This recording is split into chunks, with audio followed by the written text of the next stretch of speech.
Hello, welcome to Community Pulse. With me today are two distinguished citizens of our community who have a very special calling.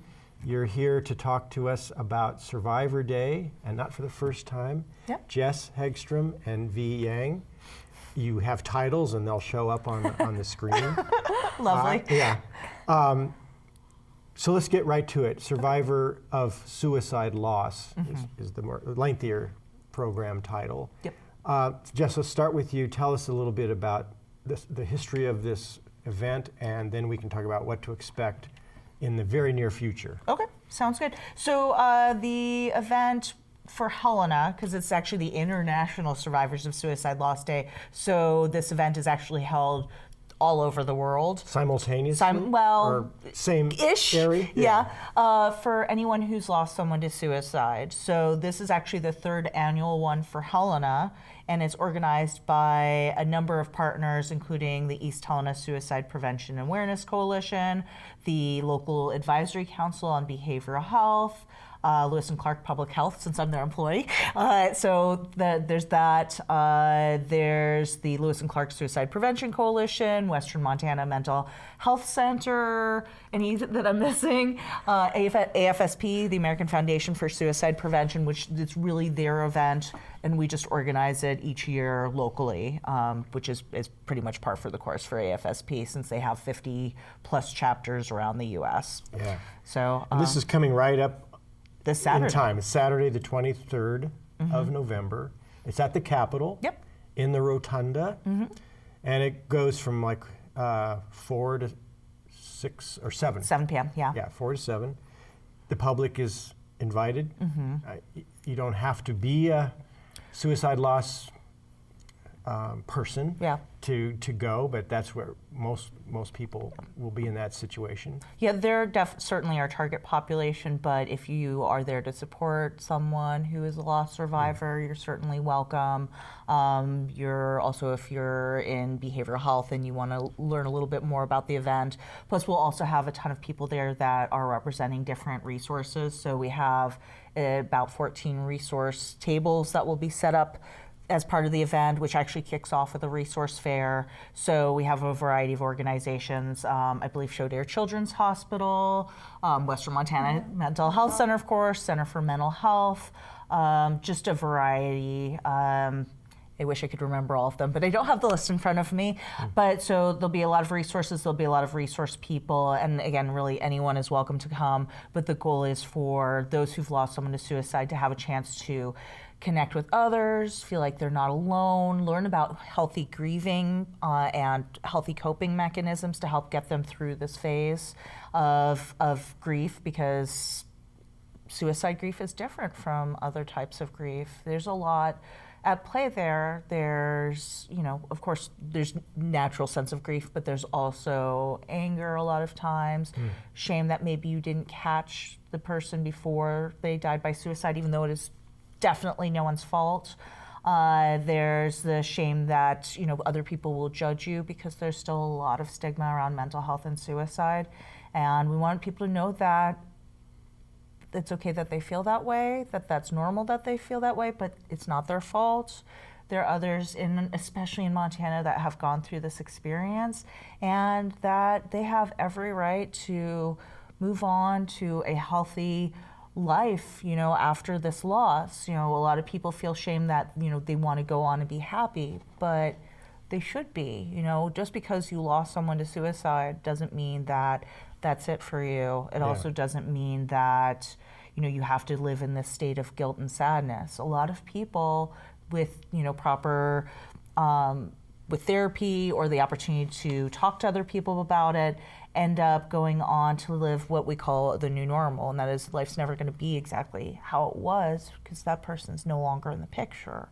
However, you can go on and live a really great life and honor the person that you lost. That's the other thing that happens. A lot of people feel like, well, I lost my person to suicide, therefore I can't remember all of these happy and lovely memories. They all tend to focus on the death itself, or others around them do.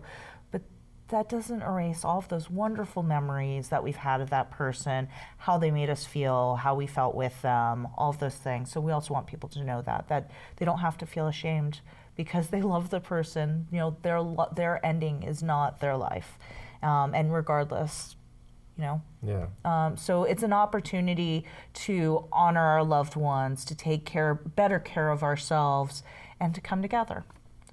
Yeah. Well, V, tell us what brings you to this event. So You haven't been here before, so we'd like to No. hear a little bit of your story. So as being part of the Lewis and Clark Local Advisory Council for Behavioral Health, I think it's really important that we are showing up to events and supporting people and bringing awareness around these issues. A lot of times people really do feel alone and they don't feel like organizations are really recognizing their problems or seeing where they're struggling, but we do, and we want to be there to continue to support people and help them to recover, really, and to be able to continue to live on and be happy and have resilience. You know, I think that's something that we all keep coming back to, is that when a significant loss like this happens, your resilience takes a hit, and it can be really hard to get back to being where you were before, to feel healthy enough to continue activities that you once loved, or to, you know, cherish the person that you once loved and had in your life, because those feelings of shame can really overshadow that. And we just want to bring the community together to support survivors of suicide loss and make sure that they know that we're listening and we're here and we have resources to help them continue to strive in their life. Yeah. Well, you're using some powerful terms, you know, that actually wouldn't have occurred to me, not having had this experience, fortunately, thus far. But shame is such a powerful thing into itself, and you're both talking about that is what so many survivors experience is a shame, which is a shame.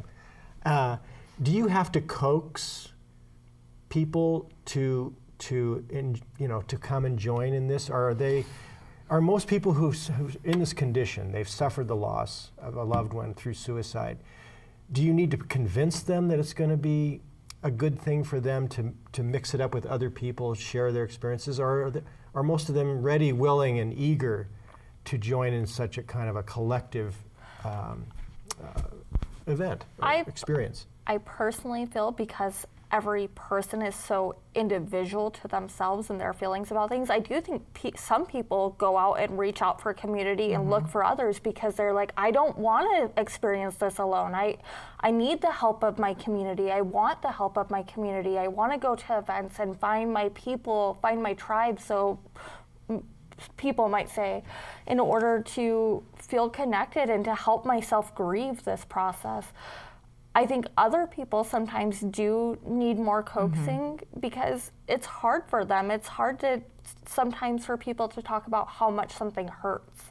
Especially, we live in Montana. We have a very standalone society, meaning, you know, we all have this kind of image of like, oh, I'm fine. You know, if something happens to me, I live in Montana, I should be able to take care of it by myself, whether that's an emotional loss or a physical loss. I live in Montana, I should be tough. And I really encourage people to believe, like, that's not true.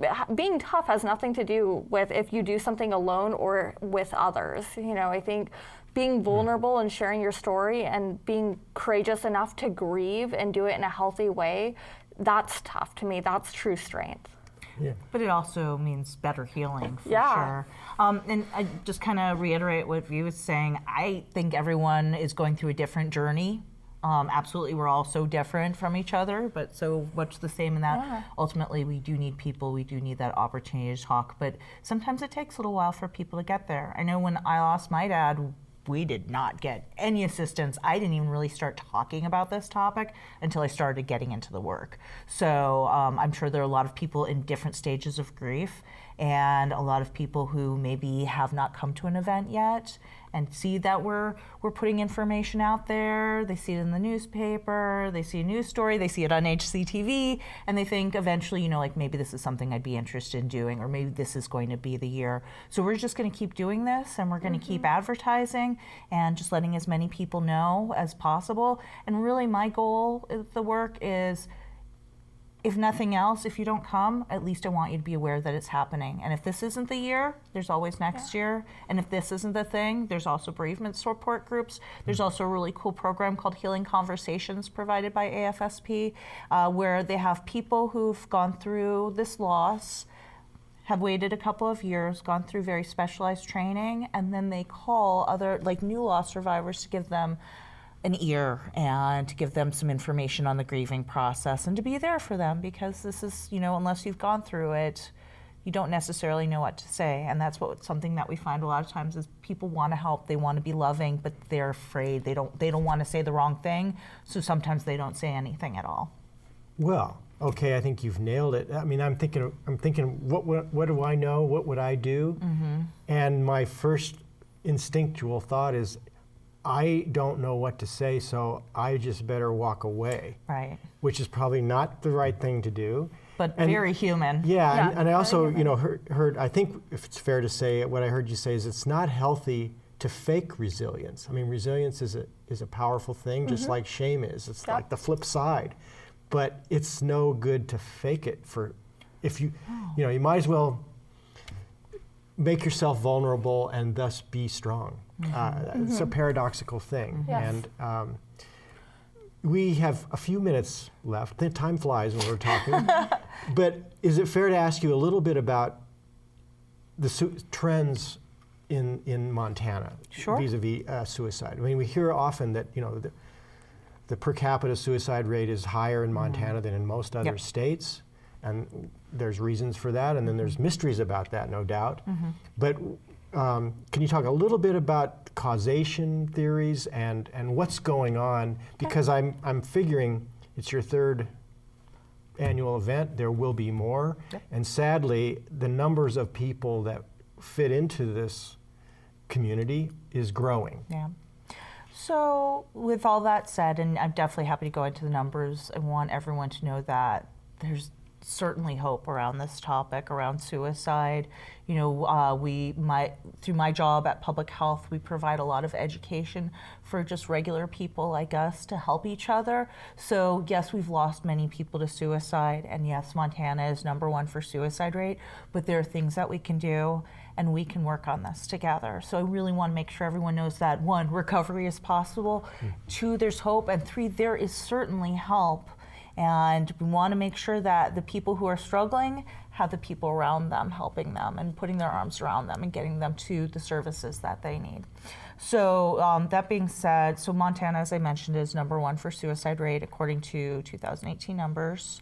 Or 2017 numbers, I always forget, but recent numbers. It's always between us, Wyoming, and Alaska for being who's going to be #1. We have been in the top 5 for suicide rate for the last 4 decades, although there is information that indicates that it's been for much longer than that. And Montana is what they call a perfect storm state. So we have a lot of different issues going into why suicide is such a big deal for Montana. One of them is the fact that we're on the Rocky Mountain West. So all of the states around the Rocky Mountain West have a significant issue with suicide. Some of the thoughts behind that are elevation, like all of the areas that have higher elevation, like Butte Silver Bow, for example, have a higher suicide rate. The fact that we don't get enough vitamin D, we were talking about this at our Lewis and Clark Coalition meeting yesterday, because of the way the sun's rays hit us, even on the sunniest of days, we don't get enough vitamin D, so therefore that has an impact on our ability to produce serotonin, which is for us to manage our moods. People end up using alcohol as a coping mechanism, but what do we know about alcohol? It's a depressant, and it makes us more impulsive. There's also a lot of firearm use, and that's not to pick on guns. We're certainly not anti-firearms in this line of work. We're safe storage people. You want to go hunt? That's great. You want to sport shoot? That's great. But if someone's struggling in your household, lock it up or maybe give it to a friend until everything's okay. We just want to make sure that people are safe inside and outside of their homes. Well, it's fascinating and unexpected, actually, to me to hear this, because you're talking about scientific factors as well as sociological factors, psychological factors, and I think old-fashioned people, I'll just say people like me, you know, we grew up thinking of suicide as a moral problem, not problem associated with elevation or any of these other vitamin D, insufficiency. So it's actually encouraging to know that there's all kinds of things that go into a person's thinking pattern and a decision to try to take their own life and maybe succeed. Well, the thing to remember about suicide is that it's complex. There's never one reason why someone takes their life. What usually happens is there's an underlying mental health issue, depression more often than anything else, which we're getting much better at treating depression, so that is hopeful. And then it's trigger stacking. Maybe you lose your spouse, and maybe things aren't going well at work, and maybe you're fighting with your family, and maybe you just lost your dog, and hey, maybe the therapist you've been seeing is moving out of town, you no longer have that person. Yeah. So it's just like all of these different things to the point where it becomes overwhelming for the individual, because it's what someone decides is overwhelming is different for every person. But when you have all these different things going on, plus that mental health challenge, someone might think of suicide as a solution to their problems. So the work that we do is, one, taking care of people with mental health challenges and helping them get to a good place in their lives, because you can certainly live a perfectly normal life and still have a mental health challenge, and then also making sure that people have tools to knock suicide off the table. We're not here to solve all of their problems. They can do that through therapy and the people around them, and we're certainly happy to help, but our ultimate goal is to just make sure that suicide is not a solution. It's not something that most people actually want to do. Most people are ambivalent. It's something that they've considered that as a solution, but ultimately they don't want to die. They want their pain to end. So if we give them the proper guidance, they can survive, because we know that suicide is the most preventable type of death, hands down. We just need the people around us to look out for each other. Yeah. I think that goes a lot into gatekeeping. If you take an assist training or a first aid mental health, which Lewis and Clark County provides, you can learn a lot about just identifying the little signs and symptoms that some might be good indicators to saying, hey, before things get out of control, have you gone to a doctor lately? Are you doing okay? How can I help you? What can I do to stand up and make sure that you're safe because I care about you? You seem different. What's going on? Yeah. Well, thanks for indulging me on this topic, because we were really supposed to focus on the event coming this Saturday, which is to bring together people who have suffered suicide loss in their family or in the community around them. So I want to remind people that's what the main event is for us today. And thank you for the admirable work that you do. It's inspiring to know that people are out there who know what they're doing and bring us all hope. Those of us who contemplate suicide, or those of us who know people who have suffered that kind of loss in their circle of friends and family. So thanks for being here. Thanks for watching. Please attend this important event if it interests you at the Capitol on Saturday the 23rd from 4 to 7 p.m. Thanks again. Thank you. Thank you.